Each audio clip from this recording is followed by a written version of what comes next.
दर्शकवृन्द 7 बजेको समाचारपछि हामी फेरि पनि उपस्थित भएका छौँ। यतिखेर भने हामी टिटक लिएर उपस्थित भएका छौँ। यो सेगमेन्टमा हामीले समाजमा विभिन्न योगदान पुर्याउनु भएका विभिन्न व्यक्तिहरूसँग उहाँको जीवन भोगाइको बारेमा र उहाँको दिनचर्याको बारेमा हामी कुराकानीहरू गर्छौँ र आजको लागि पनि कुराकानी गर्नको लागि हामीसँग उपस्थित हुनुभएको छ धम्बोजी उच्च मावि विद्यालयको पूर्व प्रधानाध्यापक नेपालगञ्जको र अहिले कार्यरत हुनुहुन्छ। उहाँ सल्यानी बाग माविमा उहाँ परामर्शदाताको रूपमा कार्यरत काम गरिराख्नु भएको छ। अहिले हाल उहाँ उपस्थित हुनुहुन्छ। उहाँ हुनुहुन्छ किरण आचार्य। उहाँसँग हामी कुराकानी गर्नेछौँ। आउनुहोस् उहाँलाई स्वागत गरौँ। नमस्कार। हजुरलाई स्वागत छ। सन्चै हुनुहुन्छ? हजुर सन्चै। अहिले कुन कुरामा व्यस्त हुनुहुन्छ अहिले यतिखेर? अब अहिले त लकडाउन भयो है, चैत 11 गतेबाट, त्यसले गर्दाखेरि त घरै बस्ने छ। अब कहिलेकाहीँ त विद्यालय जान्छु अनि तर चाहिँ नि खासै विद्यालयमा काम नभएको हुनाले ऊ छैन। अब फुर्सदको समय छ भन्नु पर्यो।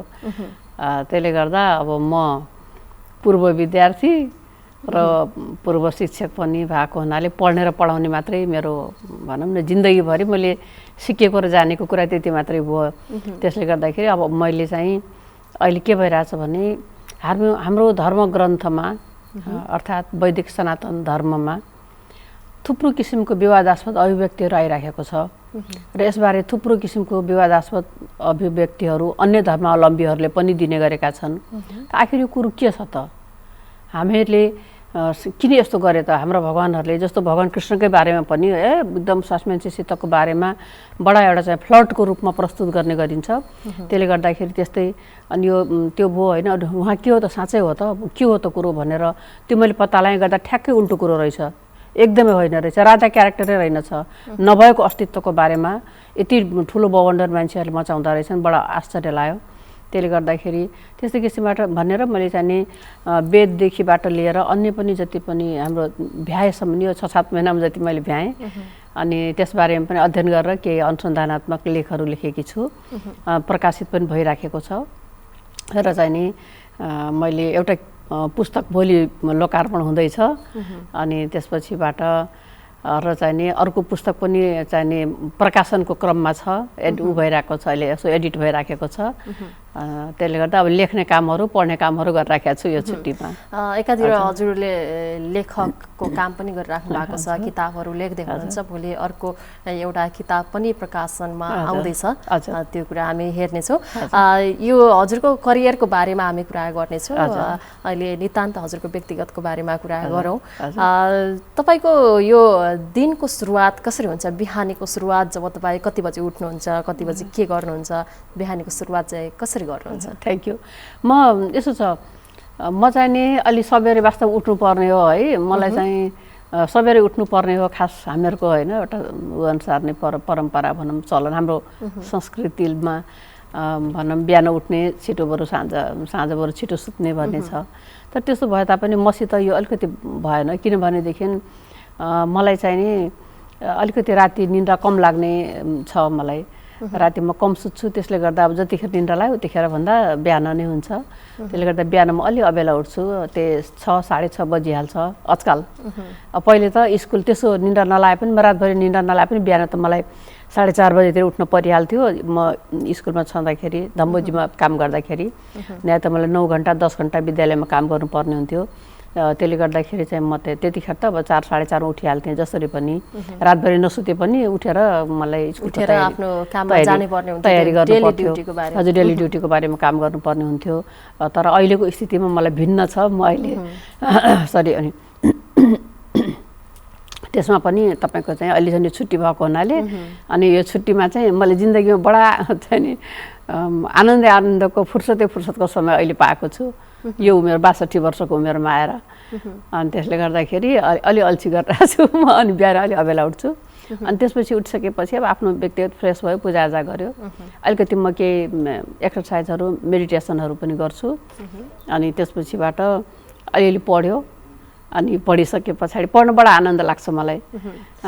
बढी कस्तो खालको कुराहरू पढ्नुहुन्छ? कस्तो खालको किताबहरू पढ्नुहुन्छ तपाईँ? मलाई पढाइको कुरो गर्दाखेरि मलाई जुन पनि किताब मनपर्छ होइन, असाध्यै आनन्द आउँछ पढ्दाखेरि। तर मलाई के कुरो चाहिँ मन पर्दैन भन्नुहुन्छ भने म अर्काको विचारहरू नि म त्यो भन्नुभन्दा पनि जुन डाइरेक्ट नलेज छ नि, जस्तो कि म यहाँ उदाहरणको लागि जस्तो वेदको बारेमा लेखिएको छ अथवा हिन्दू धर्मको बारेमा लेखिएको छ अनि अर्काको भ्यू छ, त्योभन्दा बढी उनीहरूले जुन एउटा विचारधारा दिएका छन् त्योभन्दा बढी वास्तविकता के छ त? हिन्दू धर्मको बारेमा मैले वेदै किन नपढ्ने त? अथवा त्यसमा आधारित दर्शनहरू किन नपढ्ने त? अनि त्यसले गर्दा म त्यो नै जुन वास्तविक जुन धरातलीय कुराहरू छन् म त्यो कुरालाई नै अध्ययन गर्न मलाई राम्रो लाग्छ। अनि र चाहिँ नि एउटा कुरा त्यसतिर र लाग्छ। त्यसमा पनि सबैभन्दा मलाई के भयो भने मलाई अस्तित्वको खोजी। म को त? मलाई हिन्दू भनियो, म ब्राह्मणको छोरी, ब्राह्मणको पत्नी, बुहारी, आमा, त म को त? वास्तवमा म को? अनि म आत्रेय गोत्री, अनि म आचार्य हो कि पौडेल हो त? म पौडेलको छोरी, अब मलाई आचार्य भनेर चिनिन्छ। त्यसले गर्दा म को त? त्यस भए मेरो अस्तित्व के त? त्यसैले गर्दा अस्तित्वकै खोजीमा म धम्बोजीसम्म आएँ। अस्तित्वकै खोजीमा मलाई साहित्य लेखनतिर डोरिएँ गरेँ। अस्तित्वको खोजीमा नै म अध्ययन गर्दैछु। त्यसले गर्दाखेरि मलाई के लाग्छ भने सबभन्दा ठुलो कुरो व्यक्तिको अस्तित्व हो। फेरि हामी यो संसारमा जन्मिँदैनौँ, अर्थात् यो अस्तित्व अब संसारमा आउने छैन। जो पनि छ तपाईँको अस्तित्व पनि आउँदैन, मेरो पनि आउँदैन, जे छौँ त्यही छौँ। र यो अस्तित्वलाई हामीहरूले जोगाएर राख्नु छ र यसबाट हामीहरूले भरपुर फाइदा, अर्थात् हामीले कसरी राम्रो काम गर्न सक्छौँ त? यो अस्तित्वले के दिन सक्छ समाजको लागि, योगदान के दिन सक्छ, के गर्न खोज्छ, अनि त्यो चाहिँ नि मेरो असाध्यै नै अभिरुचिको विषय हो। अब त्यो त मैले गर्न सक्ने नसक्ने कुरो त अब खै त्यति सकिएन भन्नु पर्यो। केही गर्न पाए हुँदो जस्तो चाहिँ लाग्ने, केही नभए पनि यसको बारेमा जानकारी लिउँ न त भने जस्तो चाहिँ त्यस्तो लाग्छ। जे होस्, बिहानीको सुरुवात तपाईँ उठिसकेपछि आफ्नो अब फ्रेस हुने कुराहरूदेखि लिएर मेडिटेसनदेखि लिएर किताबहरू पढ्ने, लेख्ने अनि आफ्नो अस्तित्वको बारेमा खोजी गर्ने, त्यस्तो अनुसन्धान गर्ने, त्यस्तो कार्यहरू गर्नुहुन्छ। हजुर। अलिकति पछाडितिर फर्केर हेर्दाखेरि तपाईँ बाल्यकालको अवस्थामा कस्तो हुनुहुन्थ्यो? एउटा चञ्चले स्वभाव या कस्तो खालको बाल्यकाल बित्यो तपाईँको? त्यो त्यति बेलाको अवस्था सम्झिँदाखेरि कसरी सम्झिनुहुन्छ? म यसो भयो, म अब जन्मिन त यहीँ घरबारी टोलमै जन्मियो नेपालगञ्जको। त्यसपछिबाट मेरो बुवा सर्भिस गर्नुहुन्थ्यो करमा, भन्सारमा काम गर्नुहुन्थ्यो। त्यसपछिबाट करमा आउनुभयो अनि त्यसपछिबाट बुवाले चाहिँ नि अनि फेरि उहाँको चाहिँ 22 सालमा म 15 सालमा जन्मिएँ। अनि त्यसपछिबाट 22 सालमा मेरो बुवाको धनगढी ट्रान्सफर भयो। त्यसपछि हामी उतै सेटल भयौँ बुवाहरू। अनि त्यसपछि हामी उतै नै भयौँ। मैले त्यहीँ मेरो शिक्षा दीक्षा पनि त्यहीँ भयो। म त यहाँ चाहिँ नि 1 देखि 3 क्लाससम्म सरस्वती माविमा पढेँ। अनि पछि त्यहीँ काम गरेँ 19 वर्षसम्म नि। अनि त्यसले गर्दाखेरि अनि त्यहीँ गएर 10 कक्षासम्म नि त्यहीँ पढेर पास गरियो। अनि त्यसले गर्दाखेरि हामीहरू त्यता गर्दा म खासै चञ्चले त म त्यस्तो थिइनँ, जेठो छोरी भएर पनि होला। अनि मभन्दा माथिको 2टा मरेको, सानसानैमा मरेको उनीहरू। त्यसले गर्दाखेरि म पनि बच्चामा अलि रोगी नै थिएँ अरे, सधैँ बिरामी हुने अरे। अनि बुवाले अब यो पनि बाँच्दिनँ भन्ने डराउने, आमा पनि अब त्यस्तो स्थिति, तर बाँचेँ म चाहिँ। अनि भाग्यमानी हुनुहुन्थ्यो रहेछ। हजुरभन्दा पछाडि कतिजना दिदी भाइ? 5 जना भाइ बहिनी छन्, सबै भाइ बहिनी छन्, म जेठो छोरी। अनि त्यसले गर्दाखेरि चाहिँ हामीहरू भयो। अनि गर्दा बुवा आमाको माया चाहिँ मलाई अब प्रशस्त हुने नै भयो है। अनि त्यसले गर्दाखेरि उहाँहरूले माया पनि गर्नुहुन्थ्यो। अब मैले चाहेको कुरो पाइहाल्थेँ, मलाई अब त्यस्तो के थिएन। मलाई यो चाहियो भने जिद्दी गर्ने खालको पनि म थिइनँ जस्तो लाग्छ मलाई। अनि त्यो सामान्य नै थियो, मलाई त्यस्तो थियो। अनि भनेको कुरा खुरुखुरु मान्ने पनि गर्थेँ। तर मलाई कतिपय कुरोहरूमा के थियो भने जुन कुरामा मलाई मन पर्थ्यो अथवा मेरो विचार हुन्थ्यो नि, मलाई त्यो नै ठिक लाग्थ्यो क्या मलाई। म सानो बच्चैबाट म आजकल यसो म फर्केर हेर्ने क्रममा मैले मेरो बाल्यकाललाई कोट्याएर हेर्दाखेरि अथवा मेरो अन्य पनि जति पनि भनौँ विगतका दिनहरूलाई म के थिएँ त, म कस्तो थिएँ त, आखिर म भित्र मेरो कमी कमजोरी अथवा राम्रो पक्ष केही थिए कि त भनेर। त विशेष गरी म आफ्ना कमी कमजोरी नै कोट्याउँछु ताकि मैले आफूलाई सुधार्नु पनि पर्छ, अझै पनि सुधार्नु पर्छ। यो होइन कि म अब सर्भिसबाट सेवानिवृत्त भएँ, म अब सब ठिक छु, यस्तो होइन। मसित प्रशस्त कमजोरीहरू लुकेर आएको छ, किन म मान्छे हो नि त। त्यसले गर्दाखेरि मैले त्यो हेर्ने क्रममा मेरो बचपनमा मेरो गर्दाखेरि सायद मलाई जुन कुरो चित्त बुझ्छ त्यो कुरो नै ठिक हो जस्तो लाग्थ्यो कि जस्तो लाग्छ मलाई। अनि म अरू कुरा त नै आफूलाई जुन कुरा मन पर्यो लाग्यो, जुन कुरा त्यो नै ठिक हो जस्तो लाग्ने। जस्तो कि मलाई लुगाहरू अरूभन्दा पनि लुगा किन्ने क्रममा लुगाको कलर चोइस गर्ने क्रममा सानो बच्चा 4-5-6 वर्षदेखिबाटै मलाई बुवाआमाले कुनै कुरा किनिदिनु भयो, मन पर्यो भने त म लगाइहाल्थेँ, मन परेन भने त म नलगाउने। बडा अझै मलाई यस्तो अरू कुरामा लाग्दैन थियो मलाई, तर लाउने कुरामा त्यस्तो लाग्थ्यो। अब कपडाको कुरामा चाहिँ कपडाको विषयमा चाहिँ अलिकति चुजी टाइपको आफूलाई जुन मन पर्यो त्यस्तो खालकै लगाउने, अनि त्यस्तो खालको मेरो बानी रहेछ जस्तो मलाई लाग्छ। अनि अहिले पनि मलाई अब जस्तो कपडामा त मलाई अब सामान्य नै कम्फर्टेबल सामान्य लुगा लाउनु मन लाग्छ, तर चाहिँ नि अन्य जस्तो मलाई आजकल चाहिँ यो कुरो चाहिँ आएर मेरो विचारधारासित गाँसिन गएपछि गएर कि मैले जे कुरो सोचेँ मलाई चाहिँ नि वास्तवमा त्यो ठिक हो जस्तो लाग्ने अरूको विचारधारा भन्दा। त्यसले गर्दा मलाई अरूको विचार अब चित्त बुझेन भने म अब त्यो बाजे झगडा गर्ने भन्ने कुरो त भएन होइन, तर चाहिँ नि मलाई चाहिँ नि त्यसले गर्दाखेरि म जुन मुख्य कुरो छ मूल कुरो छ म मूल कुरोतिर नै फोकस गर्न चाहन्छु। जुन कुरो छ हामी त्यसैलाई नै हेरौँ, त्यसैलाई नै अध्ययन अनुसन्धान गरौँ, त्यसको बारेमा नै जाउँ भने जस्तो लाग्छ। अब त्यही छ। त्यसपछिबाट म पढेँ, 15 वर्षमै मैले एसएलसी पास गरेँ धनगढीबाट। धनगढीमै पढाइको कुराहरू पनि धनगढीमै एसएलसी पास गर्नुभयो। 4 कक्षादेखि 10 कक्षासम्म नि धनगढीमै शिक्षा हासिल गर्नुभयो। हजुर, धनगढीमै पढेँ। अनि त्यसपछिबाट तपाईँको त्यो कैलाली जिल्लामा एसएलसीको सेन्टर थिएन त्यतिखेर, हेर्नुहोस् है मैले पढ्ने बेलामा। अनि एसएलसीको सेन्टर थिएन। एसएलसीको सेन्टर नभइसके पछाडि अनि हामीहरूलाई या त भने त्यहाँ कैलाली जिल्लाका विद्यार्थीहरूलाई या त नेपालगञ्ज आउनुपर्ने हुन्थ्यो या त भने डोटी जानुपर्ने हुन्थ्यो। हामी त्यति पछाडि थियौँ कैलाली जिल्लावासी। अनि त्यतिखेर 2022 सालमा हामी जाँदाखेरि जम्मा 3टा पक्के घर थियो कैलालीमा, हेर्नुहोस्। अनि त्यस्तो खालको मलाई हल्का हल्का सम्झना आउँछ। म सानै थिएँ तैपनि मलाई हल्का हल्का सम्झना आउँछ। अनि बाटोहरू त्यो हाइवेहरू बन्दै थियो, उहरू कामहरू हुँदै थियो, अनि त्यस्तो थियो। त्यस पछाडिबाट तपाईँको अनि चाहिँ नि एसएलसी दिन अब के गरेँ, त्यतिखेर हाम्रो सरहरू केही सरहरू चाहिँ नि उसबाट भर्खरै बिएड गरेर अनि चाहिँ नि आउनुभएको थियो र उहाँहरूले चाहिँ के गर्नुभयो हुनुहुन्छ भने तिनै सेन्टर खोल्ने भनेर जिल्लाभरिका 8 कक्षा पास गरेका मान्छेहरूलाई पनि एसएलसीको फारम भराएर हामीहरू अब 18-20 जना कति थियौँ अनि लाई पनि फारम त भर्ने भयो गरेर 3 सेन्टर चाहिँ नि खोल्नको लागि बडा उहाँहरूले मेहनत गर्नुभयो त्यतिखेर।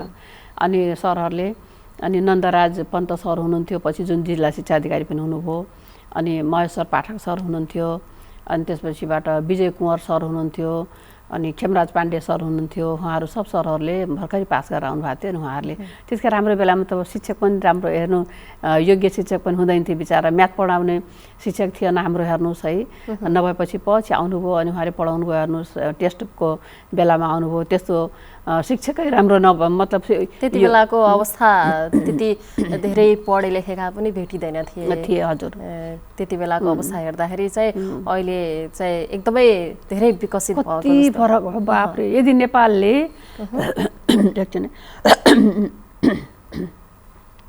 यदि नेपालले केही कुरामा विकास गरेको छ भने शिक्षामा गरेको छ, मलाई त्यस्तो लाग्छ।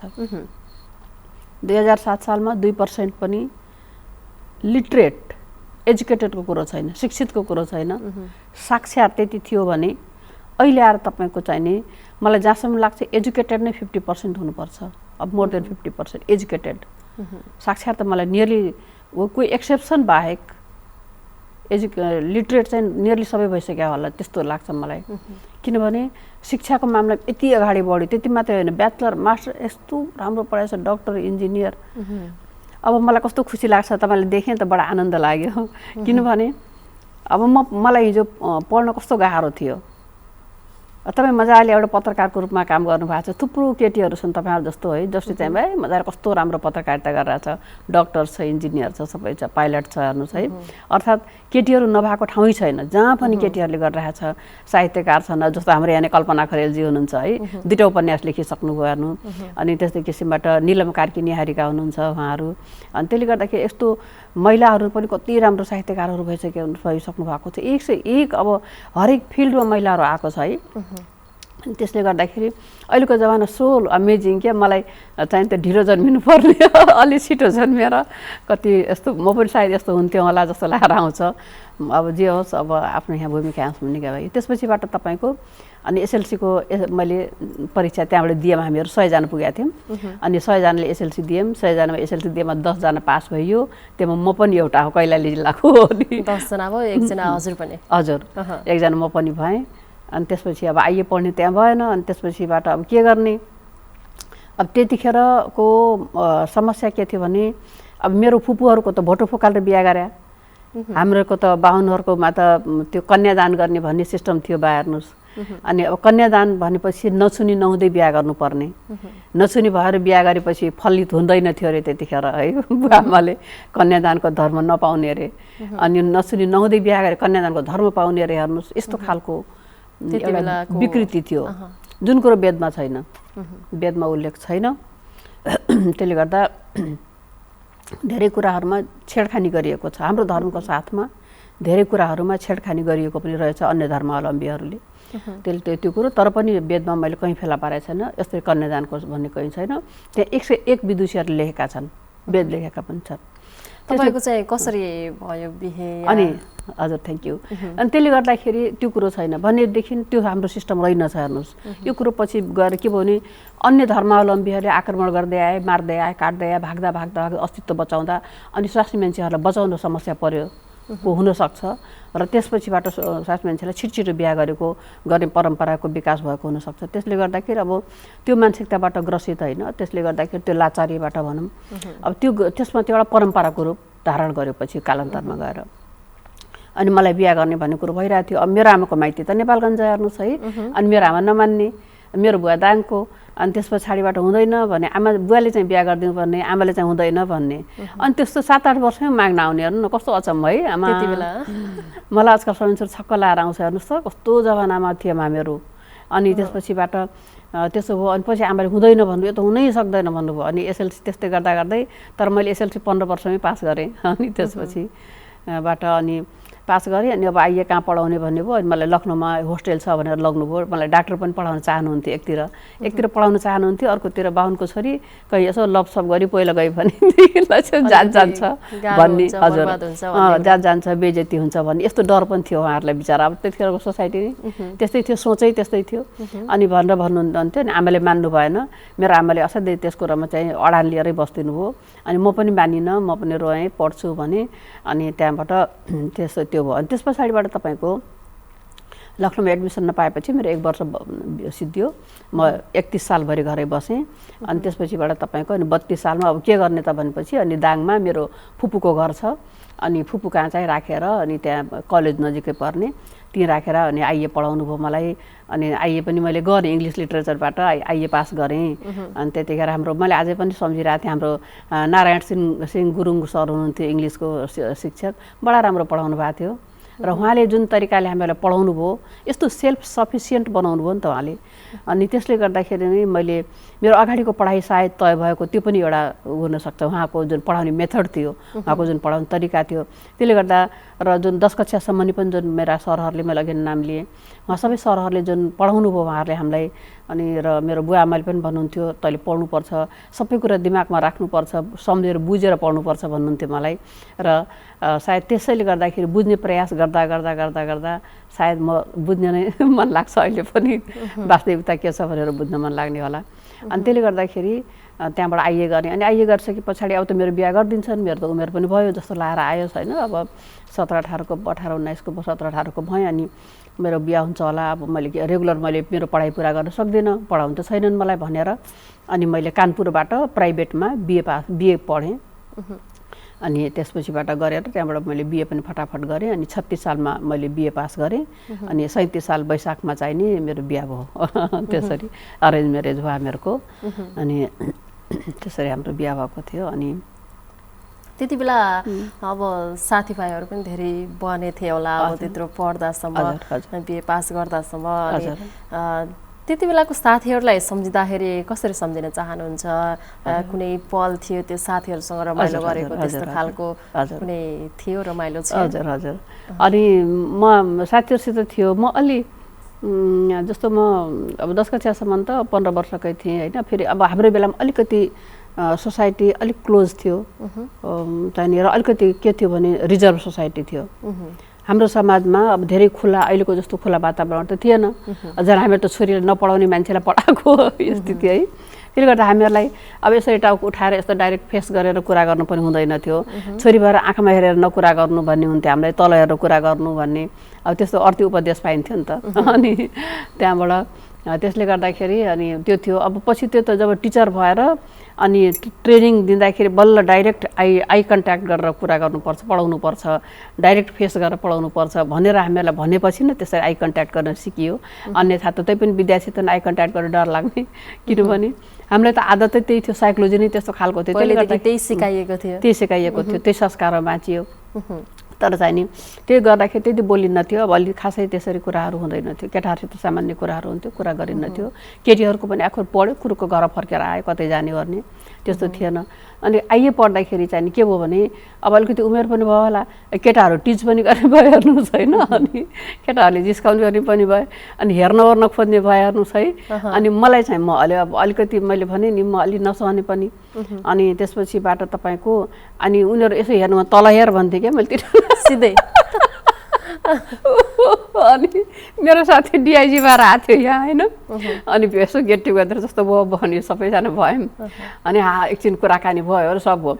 अनि त्यसपछिबाट अनि त्यो भन्यो तैँले बुझिस् मलाई त्यो हामीहरू तँले भन्थ्यौँ। अनि तैँले बुझिस् हामीले तँलाई हेर्दाखेरि तल हेर भन्थिस् नि त सालेले। अनि त्यहाँबाट तैँले अनि त्यसो भन्थिस् अनि तर चाहिँ नि हामीहरूले तँलाई झ्यालबाट लुकेर हेर्थ्यौँ अनि भनेर हँसायो सब साथीहरूले। हामीले यस्तो भनेर अब उहिलेको कुरो गरेर अब मलाई त के थाहा त लुकेर हेर्छन् भनेर पछि अब म त सबले जितेरै बसेको जस्तो लागेर आउने। पढ्नु पनि राम्रो थियो, म पढ्नु पनि राम्रो थियो, पढ्न राम्रो थियो। म टिटी खेल्थेँ, टेबल टेनिस खेल्थेँ। अनि त्यस्तो थियो। अनि त्यस पछाडिबाट अनि उनीहरूले चाहिँ के भन्दो रहेछन् भन्नुहुन्छ भने अनि हामीले छोरी पाएपछि किरण जस्तै छोरी पाउने भन्दो रहेछन् क्या उनीहरूले। अनि पछि बिहे गरिसकेपछि नै नगर्दै उनीहरू साथीहरूलाई आपसमा त्यो सोध्दो रहेछ कि उनीहरूले। हामीहरूले चाहिँ हेर हाम्रो बिहा होला, अनि बिहा भएर हाम्रो छोरी नै पाउनुपर्छ, यही जस्तै छोरी पाउने भन्दो रहेछ बिचराहरू है उनीहरूले। त्यस्तो मलाई राम्रो माया गर्दो रहेछन् उनीहरूले। अनि त्यस पछाडिबाट तर पाए सबैले छोरी। अनि हँसाइरहेको थियो, सबले आफ्नो छोरीको कुरो गर्दै थिए। अनि मैले तैँले तँ जस्तो छोरी बनाउने भनेको हेर साथी, त्यो मेरो छोरी पहिला गयो भने पढेन त्यसले भन्यो एउटाले, अनि अर्कोले भनेको अनि हेर किरण फुपू जस्तो हुनुपर्छ भनेर मैले भने। अनि हेर किरण, अनि उसले त के भन्छ भोलि पर्सि बुवा बिहा गरिदिन्छ हजुरले, के किरण फुपू जस्तो हुने भनेर मलाई भनेर हँसाउँदा मारे साथीहरूले।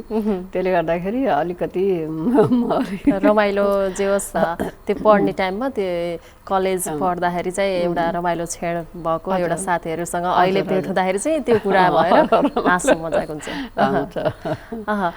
त्यसरी पढेर अनि यहाँसम्म पुग्दाखेरिको त्यो सङ्घर्ष, त्यो यात्रा कसरी भयो, कसरी पुग्नुभयो यहाँसम्म? अनि पढियो, अनि बिहे गरेँ। बिहे गरिसकेपछि अब म जिम्मेदार घरमा परेँ। अनि अब मेरो ससुरा पनि त्यतिखेर रेपुटेड परिवारको मान्छे। अनि मेरो श्रीमान पनि डाक्टर पढ्न चाहिँ के रसिया जाने कुरो थियो। उतिखेर त रसियामा डाक्टर पढ्न जाने भन्ने कुरो थियो, हाम्रो यहाँ त मेडिकल पढाइ हुँदैन थियो। अनि पछिबाट त्यस्तो भइसकेपछि अनि फलानुको छोरा अब यति यस्तो पढ्ने भनेपछि अनि बुवाले हेर्दै नहरी मलाई दिनुभयो भन्नु पर्यो होइन। उतिखेर त त्यसरी चित्त बुझेपछि कुरा सुन्दाखेरि भनेपछि अब हामीहरूको चाहिँ इच्छाको कुरो हुँदैन थियो त्यहाँ त्यतिखेर। बाबाले जता भने अझ त्यस्तो हुन्थ्यो।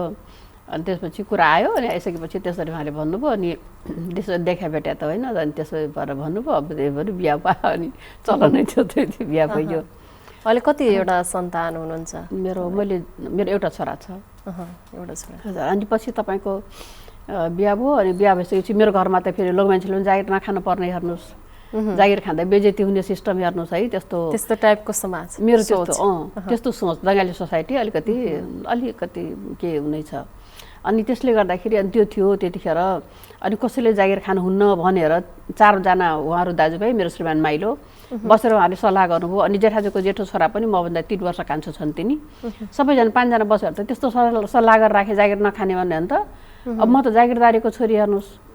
अनि त्यहाँबाट त गर्दाखेरि त मलाई बडा अजीब लागेर आयो अनि भने अब मैले बोल्न त्यसरी सक्दैन थिएँ उहाँहरूसित होइन अब घर नबिगार्नु है घर बिगार्नु हुन्न भन्न चाहिँ त अब सधैँ औँला ठडाउने बाबाआमाले अनि अब जे भए पनि सहनै पर्छ छोरीले अब त्यहाँ बिहा भएर गएपछि तेरो लासै फर्किन्छ जुन घरमा डोली छिर्छ त्यो घरबाट चाहिँ त्यसको अर्थी नै निस्किन्छ त्यहाँ चाहिँ घर जसरी पनि सहाएर खानुपर्छ माइत आउनु पाइँदैन भनेर त्यस्तो भनेर पठाउने नि त हामीलाई अनि यति के बोल्यो भने घर बिग्रिन्छ कि भन्ने डर हेर्नुहोस् है बोलै नपाउने नि त हामीले जति यातना भए पनि सहने कुरो बाहेक अरू उपाय नै कुरो भएन है अनि अब कसो गर्ने भनेर अन्त एकजना के थियो भन्नुहुन्छ भने मेरो ससुरालाई चाहिँ नि अब घोडामा चढाउने र घोडामा ओह्रालबाट ओह्राल्ने अब त्यस्तो मान्छे थिए हुने उनी अनि उनको छोरा पनि फेरि हामीसितै आएका थिए बर्दियामा ससुरा कि जेठाजुले जग्गा किनेर बर्दिया आइसक्नु भएको थियो त्यतिखेर मेरो बिहा हुँदा अनि पछिबाट त उनलाई त तपाईँको मैले भने त्यो जोगी गाउँमा इङ्ग्लिस टिचर खाली छ भन्ने सुने मैले हेर्नुहोस्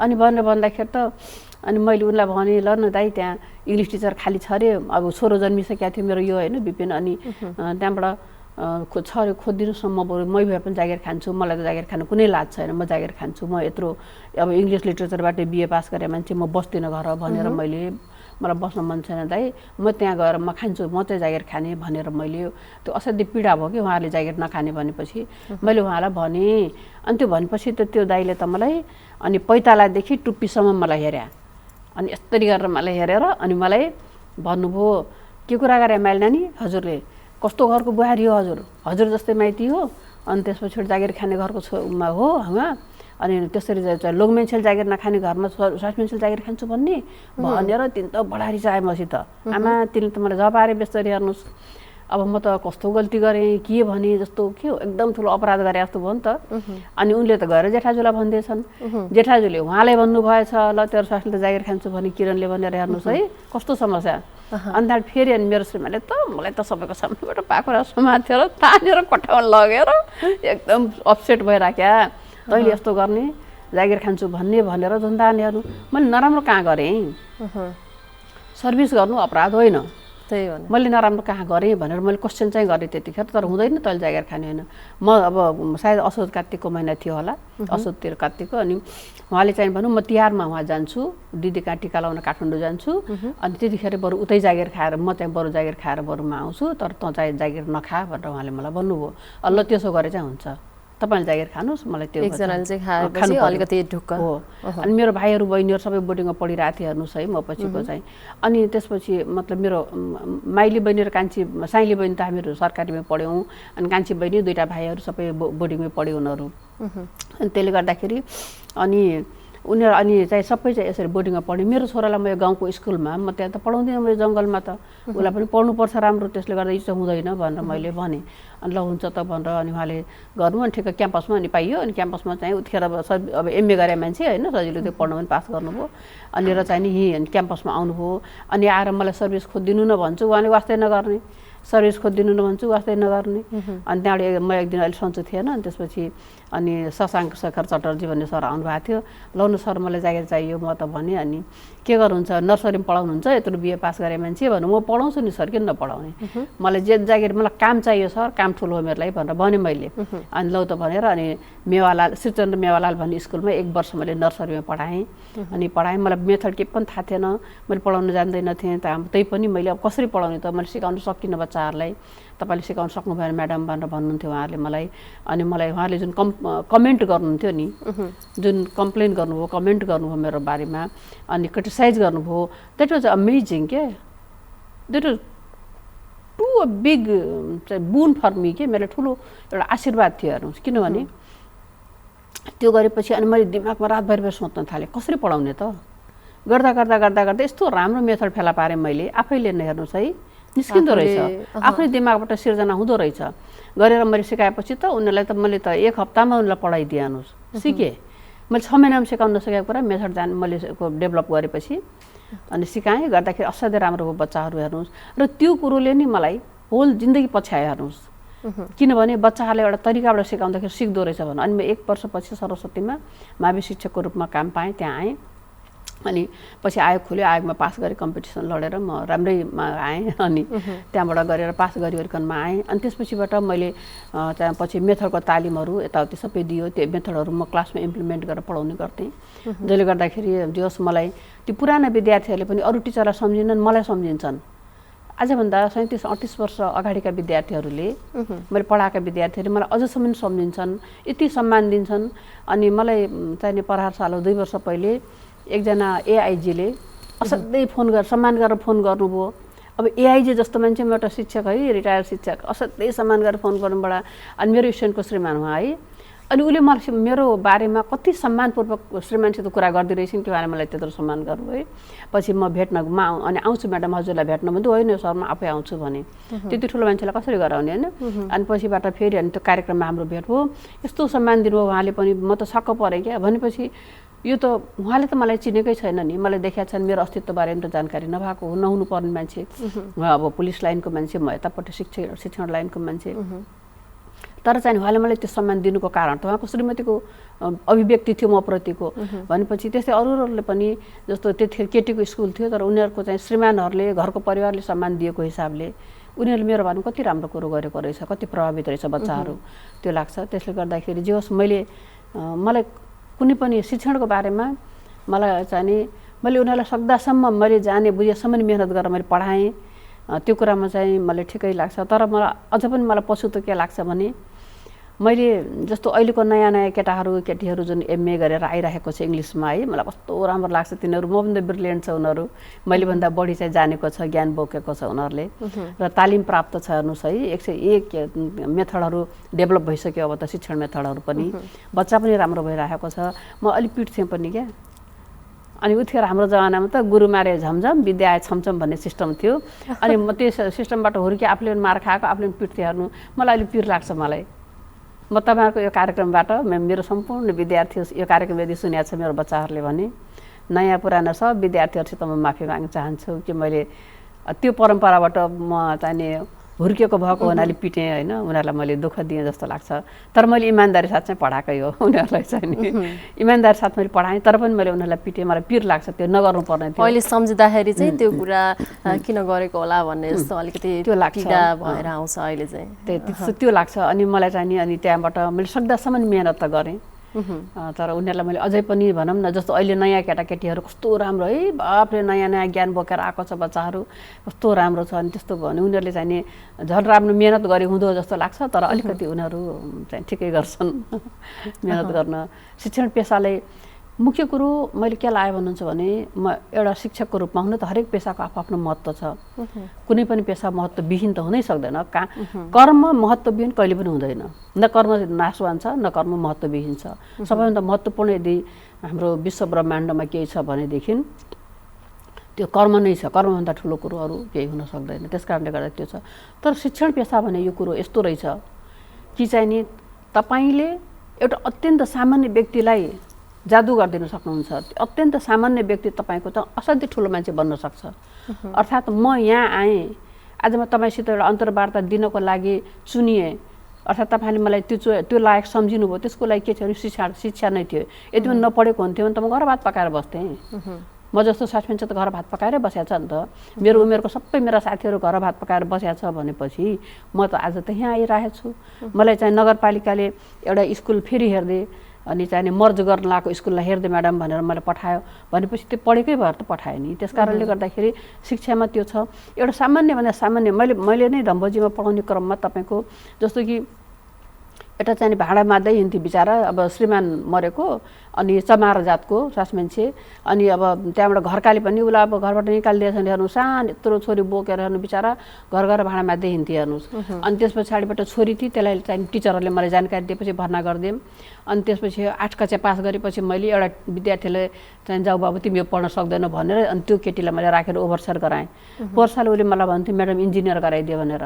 एउटा घर घरमा भाँडा माझ्ने त्यो बिचारा नपढेको स्वास्नी मान्छे अनि त्यो चाहिने चमार जातको स्वास्नी मान्छे बिचारा दलित हो उनीहरू है त्यो स्वास्नी मान्छेको छोरी ओभरसेयर भयो अब त ऊ त यसै भएको कोठामा बसेर काम गर्छ उसले अब इन्जिनियर मैले त्यही भनेको छु यो वर्ष सायद उसको जुन साइन्सको ब्याक छ यदि त्यो पास गऱ्यो भने म इन्जिनियरिङ कलेजमा मैले कुरा गरिसकेको छु यदि त्यो पास गऱ्यो भने त्यसले स्कलरसिपमा मिलाउनु पर्छ भने चाहिँ हुन्छ भन्नुभएको छ उहाँहरूले पनि यहीँ नेपालगञ्जमै छ इन्जिनियरिङ कलेज कस्तो राम्रो चलाइराख्नु भएको छ उहाँ सरहरूले त्यसले गर्दाखेरि त्यहाँ मैले भनेको छु उहाँहरू पनि मान्नु भएको छ भनेदेखि त एजुकेसन के रहेछ त एउटा भाँडा मान्ने लेभलको बच्चा हिजो आमासित भाँडा मान्दै हिँड्ने बच्चा इन्जिनियर हुन्छ भोलि कार चलेर हिँड्ने हुन्छ त्यो केटी चढेर हेर्नुहोस् त्यो मिराकल त्यो जादु गर्ने कुरो केमा छ शिक्षामा छ कसैको भाग्य र भविष्य निर्धारण गर्ने भाग्य र भविष्य परिवर्तन गर्ने पावर जादु कोहीसित छ भनेदेखि त्यो चाहिँ केवल शिक्षामा छ अरूमा छैन मलाई त्यस्तो लाग्छ हेर्नुहोस् त्यस कारणले गर्दाखेरि शिक्षकहरूले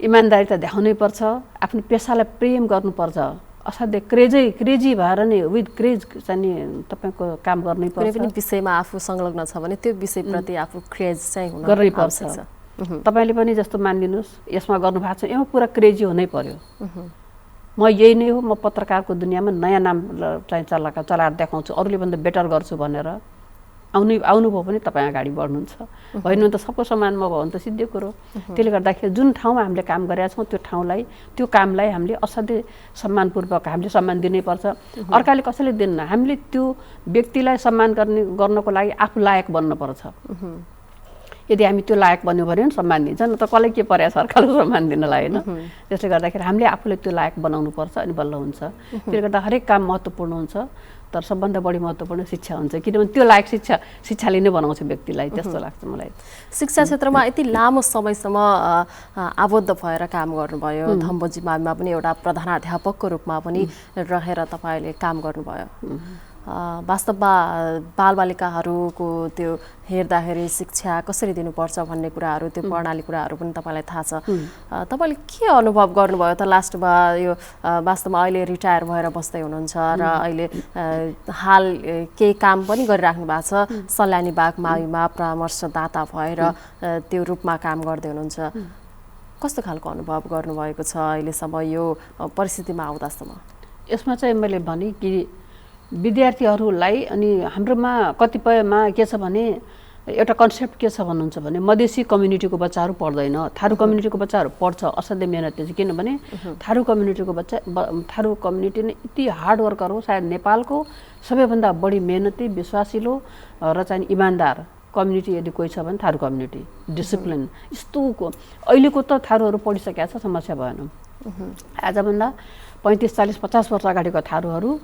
को जुन डिसिप्लिन जुन उनीहरूको चाहिँ सभ्यता थियो त्यो चाहिँ नि हामी जापानकोसित तुलना गर्न सक्छौँ यस्तो डिसिप्लिन थियो उनीहरू खालि थारू कम्युनिटीमा एजुकेसनको मात्रै कमी थियो त्यस्तो राम्रो सोसाइटी हो थारूको हार्ड वर्कर त्यत्तिकै हो थारूहरू त्यसले गर्दाखेरि शिक्षाको मात्रै कमी थियो अब त शिक्षाको पहुँच भइसकेको छ थारू एक ठाउँमा अगाडि आइरहेको छ उनीहरूलाई अब पछार्न कसैले सक्दैन किनभने मेहनतीलाई कसैले पनि पछि पार्न सक्दैन त्यो कुरो उनीहरूको असाध्यै राम्रो पक्ष छ भने मधेसी कम्युनिटीको बच्चाहरू पढ्दैन भन्ने कन्सेप्ट धेरैको छ तर मैले काम गर्दाखेरि धम्बोजीमा त हेर्दाखेरि त पहाडीकै समुदाय बढी छ पहाडी समुदायकै पढ्यो होला भन्ने धेरैको कन्सेप्ट छ तर त्यसो होइन 90% बच्चाहरू मधेसी कम्युनिटीको छ म कहाँ छ भन्नाले थियो जतिखेर म काम गर्थेँ अब त पहाडी कम्युनिटी पनि आइरहेछ त्यहाँ केही वर्ष भन्दाखेरि उनीहरू पढाएर के गर्ने जागिर दिन्छस् भन्थे मलाई पढेपछि के हुन्छ भन्थे मलाई अनि अब त्यस्तो भन्ने कम्युनिटीको बच्चालाई मैले जबरजस्ती ल्याएर अनि म रिसाएर म त रिसाउँछु भनिहालेँ होइन मैले नपढाए पनि पिट्छु तिमीहरूलाई भने लट्ठी पनि लिएर हिँड्थेँ म सोसाइटीमा अनि गरेर अनि उनीहरूलाई त्यसो गरेर मैले बच्चाहरू ल्याइल्याइकन मैले गरेँ अनि यिनीहरू पढ्दैन भनेर मलाई भन्थे तर त्यसो होइन तिनीहरू मान्छे हो भगवानले जसलाई ब्रेन दिएको छ नि सबै कुरो दिएको छ अरू दिने आवश्यकता छैन आँखा दिने आवश्यकता छैन कान दिने आवश्यकता छैन हात खुट्टा कुनै थोकको जरुरत छैन जरुरत छ त्यो सबै छ भने असाध्यै भाग्यमानी यदि चाहिँ दिएको छैन भने र ब्रेन मात्रै दिएको छ भने सबै दियो भगवानले ब्रेन दिएको छैन भने केही पनि दिएन त्यसले गर्दाखेरि जस्तो म तपाईँलाई उदाहरण दिन चाहन्छु त्यो चाहिँ त्यो स्टेफन हकिन्स ब्रह्माण्डको चाहिँ नि अस्तित्वको बारेमा पत्ता लगाउने मान्छे हो नि त त्यो त ब्रह्माण्ड कसरी सिर्जना भयो भनेर पत्ता लगाउने मान्छे स्टेफन हकिन्स त हेर्नुहोस् त्यस्तै किसिमबाट उसले त किन उसको त शरीरै नचल्ने हो नि त मर्छ भन्ने मान्छे हो त्यत्रो साइन्टिस्ट भएर चाहिँ धेरै लामो उमेरसम्म बाँचे तिनी यो एउटा फिङ्गर मात्रै चल्ने त्यही फिङ्गरको आधारमा उनले त्यत्रो पढेर त्यत्रो चाहिँ उनले चाहिँ आविष्कार गरे अनि त्यसपछि तपाईँको यो के अरे यो Helen Keller she was blind पनि थिइन् अनि आँखा नदेख्ने अनि बोल्न नसक्ने कान नसुन्ने त्यस्तो मान्छेले युनिभर्सिटीबाट ब्याचलर पास गरेछ भनेपछि त के रहेछ त आखिर त ब्रेन रहेछ नि त भने मधेसी कम्युनिटीसित पनि ब्रेन छ बिना ब्रेनको बच्चा त छैन कसरी पढ्दैन त यिनीहरूले भनेर अनि मैले त्यसपछिबाट त्यो गरेँ अब घरमा अनि अर्को कुरो शिक्षामा भन्छन् ट्राइपोलर ट्राइपोलर कुनै ट्राइपोलर छ सिङ्गल पोलर विद्यार्थी छ भने टिचरले गर्नुपर्छ युनिपोलर हो युनिपोलरको माध्यमबाट भए पनि पढाउनुपर्छ हामीलाई चाहिँ सिद्धान्तसित सरोकार छैन सिद्धान्त ठुलो कुरो छ तर हामीले आफ्नो सिद्धान्त निकाल्नु पर्यो नि त हाम्रो बच्चालाई हामीले कसरी पढाउन सक्छौँ मेन कुरो त्यो छ अगाडि हाम्रो जुन समस्या छ त्यो समस्याको समाधान चाहिँ गर्ने हामी नै हो भनेर अनि मैले मेरो शिक्षक साथीहरूलाई कन्भिन्स गरेँ शिक्षकहरूसित रिसाएर जबरजस्ती काम गराएर न्याकेर हुँदैन पढे लेखेको समुदाय हो उसलाई चाहिँ चित्त बुझाउनुपर्छ उसलाई कुरो बुझाउनुपर्छ कुरा बुझाएपछि त बुझ्छ नि त शिक्षकले अनि मैले बुझाएपछि मेरो साथीहरूले बुझे प्राइमेरीको साथी महत्त्वपूर्ण शिक्षक नर्सरी र प्राइमेरीको तिनीहरूलाई कहिले पनि डिस्कार्ड गर्न मिल्दैन यदि नर्सरी र चाहिँ नि बाल विकास भनौँ बाल विकासमा र अनि 1 2 3 4 5 मा यदि यसमा पढाइ भएको छैन भने त्यो बच्चाको लागि डुब्यो त्यो बच्चा बर्बाद हो मथिल्लो पढाइले कुनै अर्थ छैन त्यस कारणले गर्दाखेरि यो लेभलका शिक्षकहरूलाई विशेष तालिमको आवश्यकता विशेष र उनीहरूलाई जुन तलब दिएको छ त्यो होइन बढी तलब दिने बढी क्वालिफाइड शिक्षकहरू त्यसमा भर्ना गर्ने जहिलेसम्म सरकारले गर्दैन यसमा अझ पनि चाहिँ बच्चाहरू पछि पर्छन् सबै ठाउँमा म जस्तो झन्डै हेडमास्टर त हुँदैन नि त अनि त्यसले गर्दाखेरि अनि मैले त्यसपछिबाट के गरेँ उनको फर्स्ट फोकस लिट्रेसीमा गरेँ धम्बोजीमा गभर्मेन्टका पोलिसीहरूलाई जहिले पनि हामी कमेन्ट गर्ने गर्थ्यौँ शिक्षकहरूले म शिक्षकको राजनीति पनि गरेँ 14 वर्षसम्म तर त्यसो होइन त्यसमा चाहिँ मैले अनि होइन हामीले चाहिँ सधैँभरि त्यसलाई नकारेर हुँदैन एक्सेप्ट गरेर हेरौँ न त एक्सेप्ट गरेर पो हामीले त्यसलाई इम्प्लिमेन्ट गरौँ इम्प्लिमेन्ट गर्दाखेरि कहाँनिर कमी आउँछ अनि पो रिजल्ट दिने हो त हामी पहिले रिजल्ट दिने त पालना नगर्दै रिजल्ट दिनु त राम्रो कुरो भएन नि त यो त हाम्रो कस्तो गलत कुरो भने जस्तो मलाई लाग्थ्यो त्यो कुरो अब म हेडमास्टर नभएको हुनाले अब संस्था प्रमुख त्यसको लागि संस्था प्रमुख हुन जरुरी रहेछ कुनै पनि कुरालाई इम्प्लिमेन्ट गर्नको लागि म त्यतिखेर अब शिक्षक मात्रै थिएँ मैले त क्लास मात्रै लिन्थेँ कुरो चाहिँ देखाएको थियो त्यस पछाडिबाट मैले त्यो काम गर्न अब जब अनि मेरो अभिभावक त्यो आइसकेपछि मैले गर्न सुरु गरेँ शिक्षकको अनि त्यसपछिबाट त्यो भइसकेपछि अनि त्यो गर्दा इम्प्लिमेन्ट गर्दै गएँ गल्ती कहीँ छैन गभर्मेन्टले किन नराम्रो सोच्छ उसले नराम्रो सोच्ने कुरो त हुँदैन नि त हामीले काम गर्नु पर्यो अनि त्यस पछाडिबाट अनि मैले चाहिँ मेन फोकस चाहिँ लिट्रेसीलाई फोकस गरेर जब चाहिँ धेरै विषय पढाउनु जरुरी छैन 1 2 3 लाख काउन्ट साइन्स र उसको जरुरत छ त्यही अनि होमवर्कहरू घरमा दिएर मात्रै हुन्छ भन्ने कुरो छैन गार्जियनको चाहिँ उसले मात्रै गार्जियनको सहयोगले मात्रै पढाउन सकिन्छ भन्ने झन् ठुलो गलत काम हो किनभनेदेखि जब अभिभावक हामी अभिभावकभन्दा पढेका छौँ हामी अभिभावकभन्दा तालिम प्राप्त छौँ अनि हामीले अभिभावकभन्दा हामी चाहिँ अनुभवी छौँ हामी त्यही कुरालाई फोकस गरेर जिन्दगी बिताइरहेका छौँ तलब खाइरहेका छौँ भने अभिभावकसित कसरी के आधारले भन्ने कि भाइ त्यसले चाहिँ पढाएन भनेर उसले कतिखेर पढाउँछ त मैले अस्ति एउटा लेख पनि प्रकाशित गरेको थिएँ कतिखेर काम छ त अभिभावकले कतिखेर बच्चासित त उस्तो एकछिन पनि टाइम छैन पढी समय त स्कुलमै छ 6 घन्टा छौँ नि हामी त त्यसले गर्दाखेरि स्कुलमै गर्नुपर्छ भनेर मैले साथीहरूसित भने र साथीहरूले पनि त्यस कुरालाई मान्नुभयो र चाहिँ ती पढाउने ती होमवर्क गराउने चल भाइ यहीँ क्लास वर्क होमवर्क जे गराउने यहीँ गराऊ जे याद गराउने यहीँ याद गराऊ भनेर मैले शिक्षक साथीहरूलाई त्यो भने अनि शिक्षक साथीहरूले पनि मान्नुभयो अनि हामीले क्लासमै याद गराउने क्लासमै होमवर्क दिने क्लासमै गराउने यहीँ क्लासमै गर जे गर घरमा होइन क्लासमा